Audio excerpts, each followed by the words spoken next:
Bismillahirrahmanirrahim. Assalamualaikum warahmatullahi wabarakatuh. Waalaikumsalam warahmatullahi wabarakatuh. Baiklah, di sini saya Syetul Hasanah sebagai moderator. Kami di sini dari kelompok 2 akan mempresentasikan tentang knowledge sharing. Di antaranya kelompok kami terdiri dari 6 orang. Ada saya sendiri, Syetul Hasanah, Syaifullah Aziz, Siti Rosita, Zahratul Jannah, Siti Aisyah Fikri, dan Faukon Alam. Untuk pemateri pertama, saya serahkan kepada Zahratul Jannah. Dipersilakan. Baik, di sini saya akan menjelaskan pengertian tentang knowledge sharing. Knowledge sharing atau berbagi pengetahuan adalah metode atau kegiatan dalam manajemen pengetahuan yang digunakan untuk memberikan dan menyebarkan pengetahuan, ide, pengalaman, atau skill dari seorang departemen, organisasi, instansi, atau perusahaan untuk menciptakan dasar kebutuhan untuk kerjasama. Next.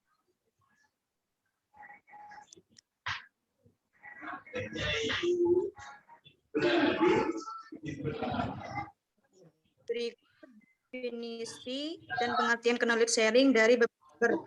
Yang pertama dari Lin tahun 2007, budaya yang melibatkan interaksi sosial di mana karyawan bertukar pengetahuan, pengalaman, dan kemampuan melalui seluruh departemen ataupun organisasi. Yang kedua ada Chen tahun 2001.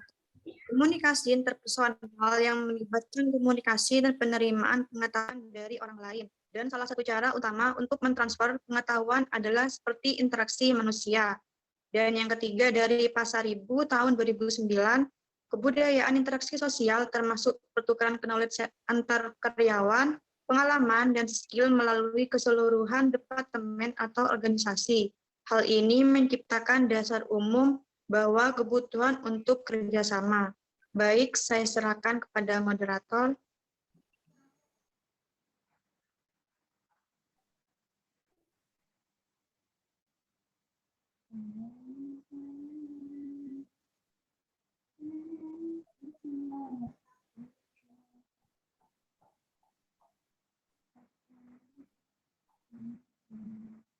Baik, untuk selanjutnya saya akan melanjutkan penjelasan dari rekan saya, yaitu yang kedua, dimensi knowledge sharing. A. Knowledge donating merupakan pentransferan pengetahuan yang berarti bertukar dan berkomunikasi dengan orang lain dengan modal intelektual dari pribadi seseorang. B. Knowledge collection adalah mengumpulkan pengetahuan yang mengacu pada konsultasi dengan kolega untuk mendorong mereka berbagi modal pengetahuan yang dimiliki. Next.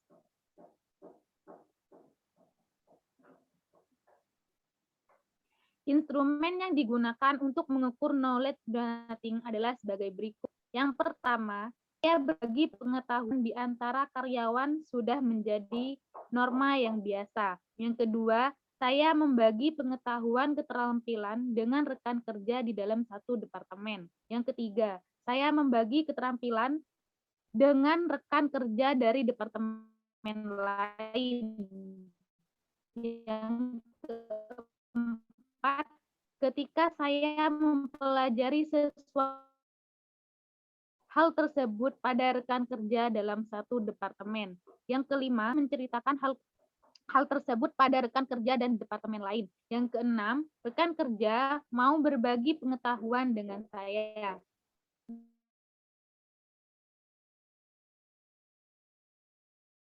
Next.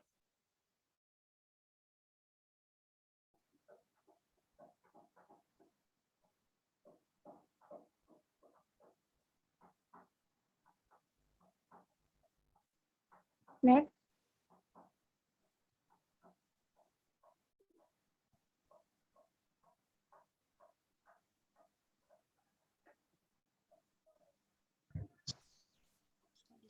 Instrumen yang digunakan untuk mengukur knowledge collection adalah sebagai berikut. Yang pertama, rekan kerja dalam satu departemen menceritakan apa yang mereka ketahui ketika saya bertanya pada mereka. Yang kedua, rekan kerja dan teman lain menceritakan apa yang mereka ketahui ketika saya bertanya pada mereka. Ketiga, rekan kerja dalam satu departemen membagi keterampilan yang mereka miliki ketika saya bertanya pada mereka. Yang keempat, rekan kerja dari departemen lain membagi keterampilan yang mereka miliki ketika saya bertanya kepada mereka. Yang kelima, ketika rekan kerja telah mempelajari sesuatu yang baru, mereka bercerita kepada saya. Baik, untuk selanjutnya saya serahkan kepada moderator.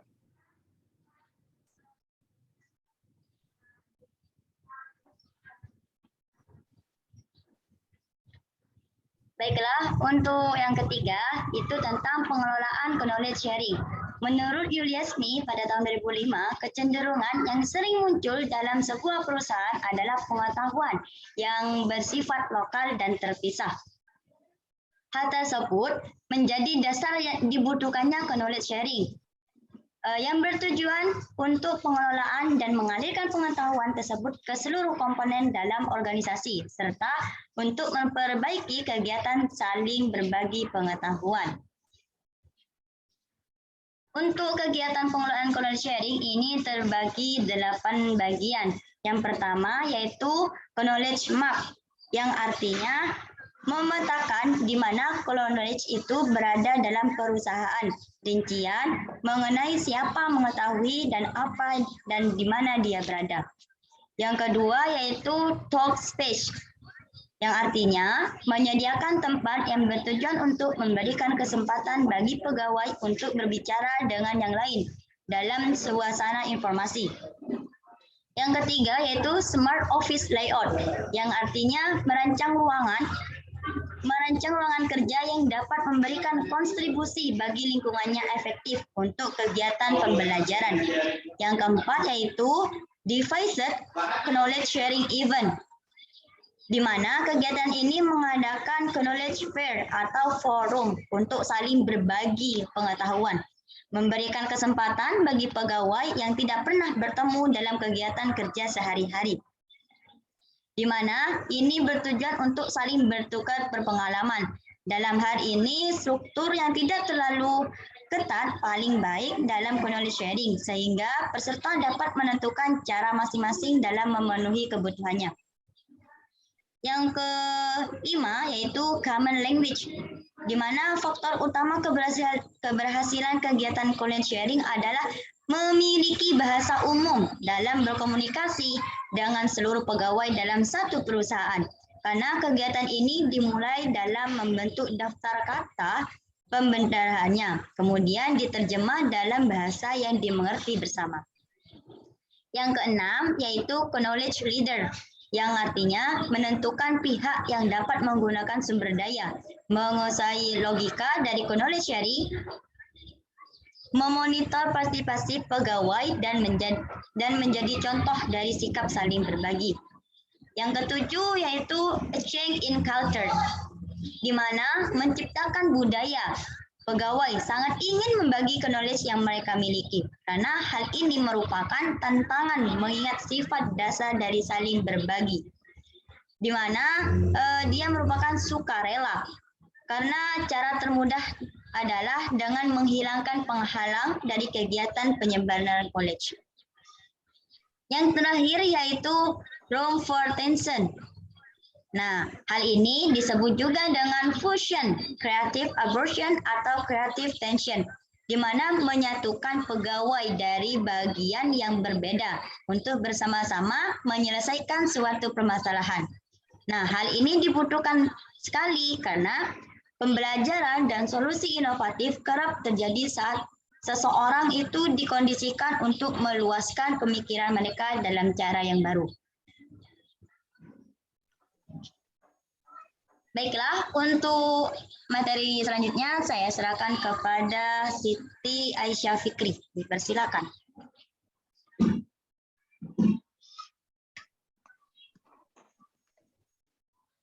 Baik, saya akan melanjutkan 4.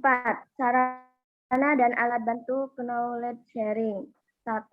Pertemuan tatap muka adalah pertemuan pertemuan rutin, seminar, workshop, forum, pemagangan.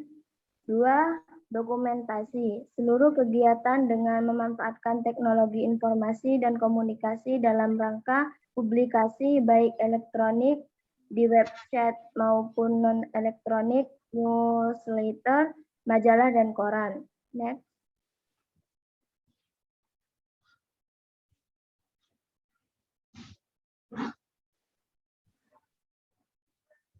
Tiga, website yang dibangun secara lokal membuat informasi terkini tentang berita, kegiatan komunitas, cerita pengalaman, dan informasi lainnya. 4. Diskusi elektronik, yaitu dapat dilakukan telekonferensi, email, blog, forum diskusi, wiki, dan internet chatting. 5. Publikasi dan newsletter, pembuatan newsletter kepada anggota komunikasi, penerbitan majalah dan koran untuk menyebarkan pemikiran dan pengetahuan yang dimiliki komunitas, sekaligus dapat menjadi sarana promosi komunitas kepada masyarakat yang lebih luas. Penelitian, yaitu penelitian yang merupakan kegiatan rumit, survei kecil juga masuk dalam kategori ini. Tukar-menukar pemikiran dan ide baru akan lebih intensif terjadi.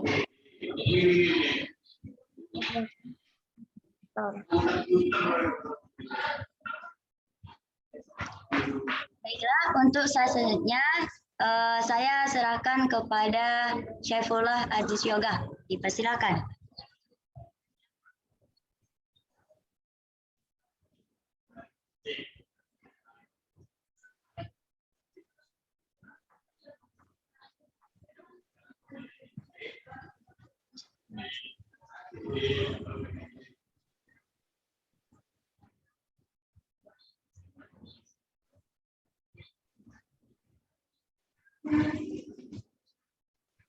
Yoga.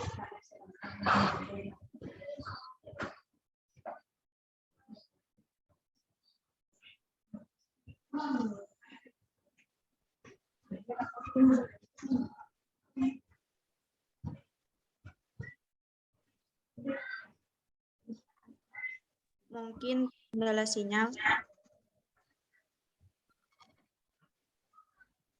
Baik, saya akan lanjutkan. 5. Konversi pengetahuan dalam knowledge sharing. Konversi pengetahuan dalam knowledge sharing terdiri dari 4 tahap yang dikenal dengan istilah SECI proses, yaitu S, socialization atau proses sosialisasi adalah proses transfer secara langsung antara tacit knowledge ke tacit knowledge lain, praktis tanpa media. Yang E, externalization atau proses eksternalisasi adalah mengubah tacit knowledge menjadi explicit knowledge melalui proses dialog dan refleksi. Yang ketiga yaitu combination atau proses kombinasi, yaitu merupakan proses konversi explicit knowledge menjadi explicit knowledge yang baru melalui sistemasi dan pengaplikasian explicit knowledge dan informasi. Yang terakhir adalah internalization atau proses internalisasi, merupakan proses pembelajaran dan akuisisi knowledge yang dilakukan oleh anggota organisasi terhadap explicit knowledge yang disebarkan ke seluruh anggota organisasi melalui pengalaman sendiri sehingga menjadi tacit knowledge anggota organisasi. Baik, saya serahkan kepada moderator.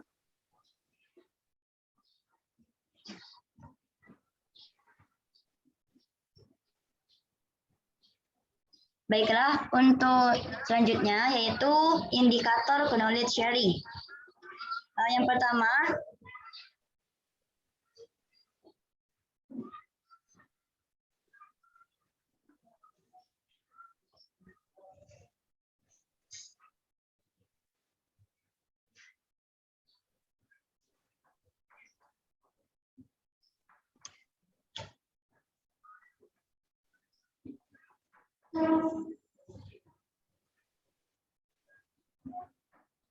Yang pertama, yaitu embrace knowledge yang artinya pengetahuan yang terkait dengan keterampilan konseptual dan kemampuan kognitif individu melalui studi formal atau learning by studying. Contohnya yaitu keterampilan konseptual dan kemampuan kognitif.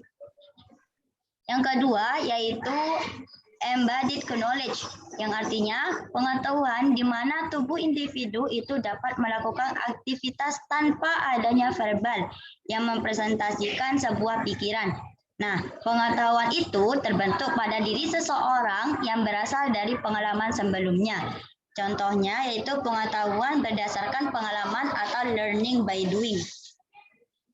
Yang ketiga yaitu incultured knowledge, yang artinya yaitu struktur efektif dan kognitif yang digunakan oleh anggota organisasi yang berfungsi untuk mempersepsikan, menjelaskan, mengevaluasi, dan juga mengonstruksi realitas.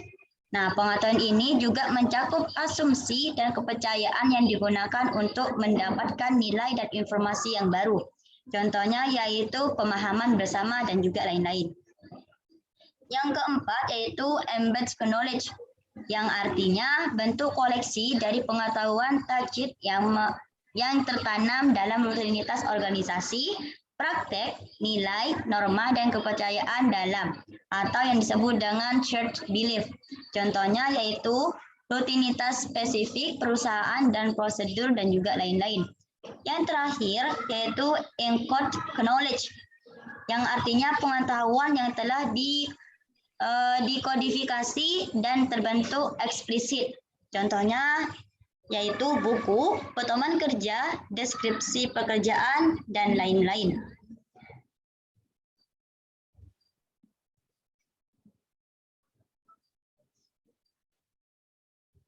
Baik, untuk slide terakhir, saya serahkan kepada Syaifullah Aziz Prayoga. Dipersilakan. Baik, saya lanjutkan. Yang ketujuh yaitu faktor pendukung knowledge sharing. Menurut Helmi dan Elita, dalam penelitian yang dilakukan terdapat beberapa faktor yang menjadi pendorong dan mempengaruhi keberhasilan pelaksanaan knowledge sharing dalam sebuah organisasi, yaitu yang pertama, kesempatan formal. Kesempatan formal seperti pelatihan, tim kerja yang terstruktur maupun sistem yang berbasiskan teknologi akan memfasilitasi terjadinya knowledge sharing. Selain itu, kesempatan informal juga akan memfasilitasi knowledge sharing. Kesempatan informal yang dimaksud adalah hubungan dan jaringan yang bersifat sosial antar anggota. Modalitas komunikasi. Komunikasi merupakan aktivitas utama dalam knowledge sharing. Maka dari itu, penting untuk melakukan upaya mengatasi hambatan komunikasi. Komunikasi tatap muka maupun komunikasi yang berbasis teknologi juga akan memfasilitasi perilaku knowledge sharing. Yang ketiga, harapan kemanfaatan. Ketika kegiatan komunikasi memberikan sebuah manfaat pengetahuan, hal tersebut akan mendorong terjadinya knowledge sharing.